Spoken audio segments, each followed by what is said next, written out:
अभी भी ये माना जा रहा है कि नहीं गैस संकट है पर तेल संकट नहीं आएगा, लेकिन कुछ समय पहले यही सरकार ये कह रही थी गैस संकट नहीं है। ये बयान सुनिए गैस संकट को लेकर। पेट्रोल, डीजल, केरोसिन, एटीएफ या ईंधन तेल की कोई कमी नहीं है। और फिर क्या हुआ, लाइन में लग गए।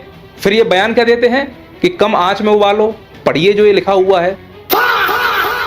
अब ऐसे धीरे धीरे करके वो गैस से पेट्रोल डीजल पर आएंगे तो वो समस्या तो क्रिएट होगी। और आप जो हवाई जहाज उड़ते हो उनका किराया बढ़ना शुरू हो गया है, उनका जो फ्यूल है वो कम होना शुरू हो गया है।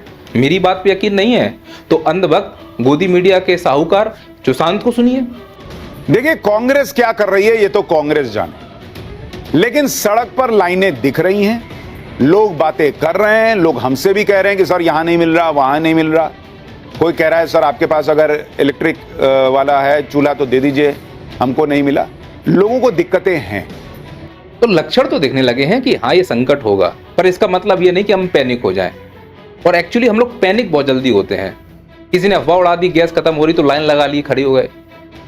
वो दुनिया में संकट है, वो हमारे ऊपर इंपैक्ट आएगा।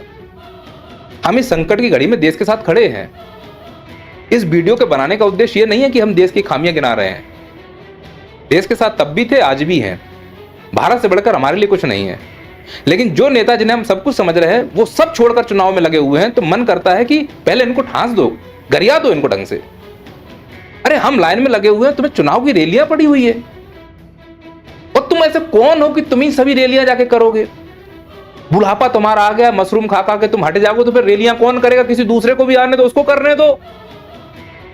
तुमने दुनिया भर की विदेश यात्राएं की हैं, आज तुम्हारी जरूरत है कि तुम जाके सभी विदेश के मंत्रियों से मिलो।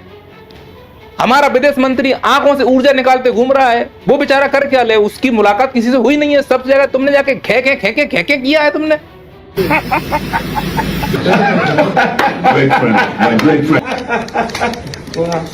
और आज इस खेके की जब जरूरत पड़ रही है तो तुम जाके चुनाव रैलियों में फंसे हुए हो। देश संकट में है प्रभु।